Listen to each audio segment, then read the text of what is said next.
Le ton monte pour le rachat de l'OM, l'inquiétude Covid continue de grandir en Espagne, la Juve n'est pas à la fête et les choses actu mercato du jour. C'est parti pour ce JT Made in Foot du 24 juillet.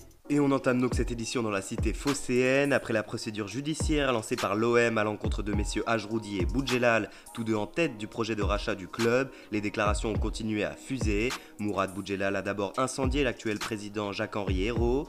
Au micro de RMC, l'ancien dirigeant du RCT a indiqué que le véritable problème du club n'était pas la vente, mais je cite le départ de monsieur Hérault.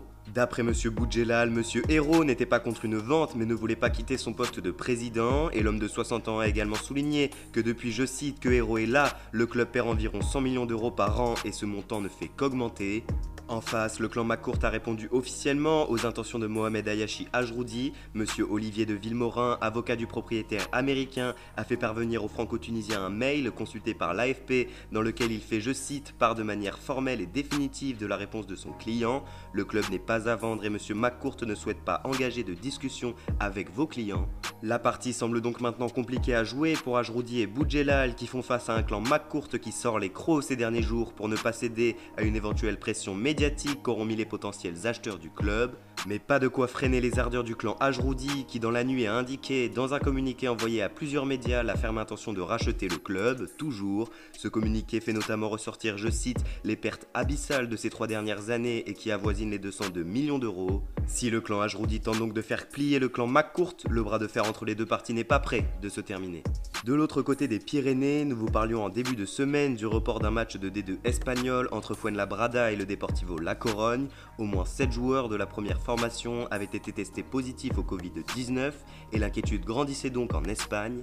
Une inquiétude qui ne redescend pas ces derniers jours, le Fuenlagate se complique, titre Marca ce matin. Fuenlabrada, dans un communiqué, a indiqué que 4 nouveaux cas étaient apparus chez leurs joueurs et qu'un 5e était en cours de détection.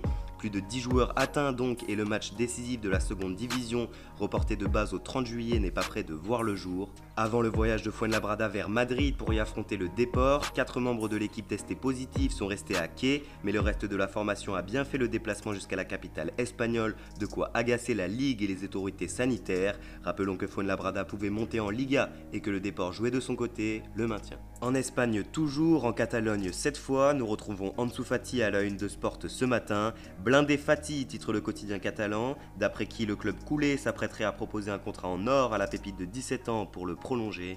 Sa clause libératoire, déjà à hauteur de 170 millions d'euros, pourrait donc encore un peu plus grimper. Cette volonté de prolongation fait évidemment suite aux nombreuses rumeurs de départ du jeune espagnol, avec notamment l'intérêt persistant de Manchester United. Sans transition, on file maintenant en Italie. Pour la 35e journée de Serie A, la Juventus se déplaçait hier soir au Stadio Friuli pour y affronter l'Udinese.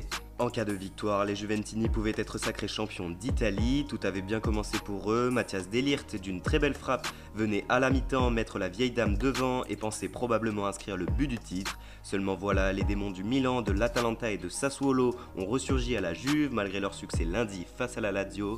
Au retour des vestiaires, Nestorovski va égaliser pour l'Udine avant que Seko Fofana, d'un superbe rush en solitaire, ne vienne crucifier les hommes de Mauricio Sarri dans le temps additionnel.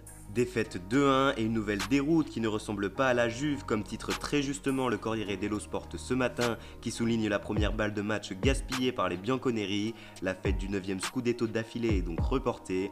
Explique-nous maintenant Sarri, titre Tuttosport ce matin, qui comme beaucoup ne comprend pas comment son équipe a une nouvelle fois laissé filer la rencontre. On s'est dispersé en voulant absolument les 3 points, nous sommes tous un peu fatigués, c'est dur de trouver un équilibre à ce moment-là de la saison, a ainsi déclaré le technicien italien après le match.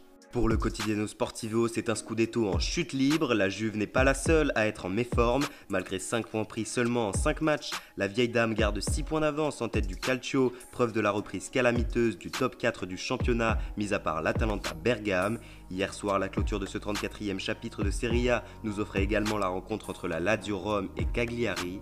Menés à la mi-temps avec le but de Giovanni Simeone, les Romains ont renversé la vapeur grâce à Milinkovic-Savic, puis Ciro Immobile qui, comme titre le Corriere ce matin, envoie la Lazio en Ligue des Champions. Les Biancocelesti 4e ont en effet validé officiellement leur ticket pour la Champions l'an prochain. Ce soir en Italie s'ouvrira la 36e journée de l'exercice avec le choc entre 2 équipes en grande forme, l'AC Milan et l'Atalanta. Coup d'envoi 21h45 à San Siro. Enfin dimanche soir face à la Sampdoria, la Juve aura une deuxième occasion de soulever son 9e Scudetto d'affilée.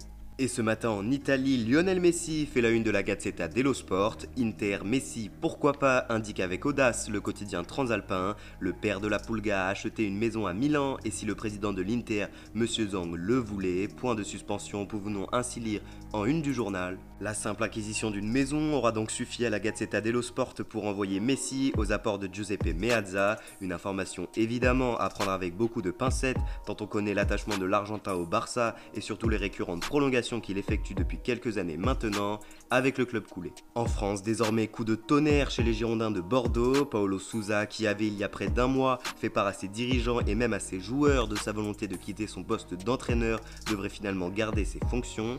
C'est Clément Carpentier, journaliste pour 20 minutes, qui a lâché l'information hier. D'après l'entourage du joueur, c'est un chapitre refermé. Le manque d'opportunités de rebond de Sousa après son probable départ du club aurait poussé le coach portugais à rester en terre girondine. De plus, le soutien de ses joueurs, moindre soit-il, aurait également pesé dans la balance. Enfin et surtout, les dirigeants bordelais n'avaient pas les moyens de rompre le contrat de leur entraîneur dont le bail court jusqu'en 2022. Annonce très surprenante donc et qui n'arrange rien à la situation calamiteuse d'un club historique de notre Ligue 1, une affaire qui, de plus, n'atténue pas la colère des ultramarines bordelais.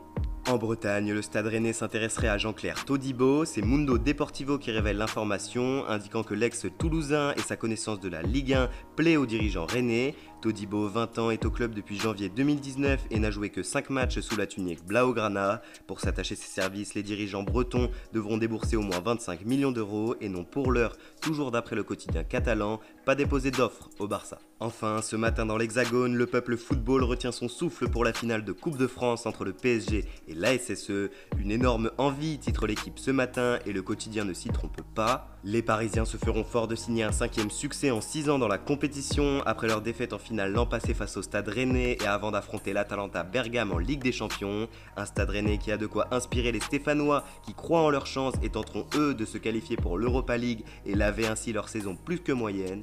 Coup d'envoi ce soir à 21h10 au Stade de France devant un peu moins de 5000 personnes pour voir qui du PSG ou de l'ASSE succédera au Stade Rennais. Merci à tous d'avoir suivi cette édition, n'hésitez pas à vous abonner, commenter, liker la vidéo et nous suivre sur les réseaux. Et quant à nous, on se retrouve lundi pour un nouveau JT Made in Foot.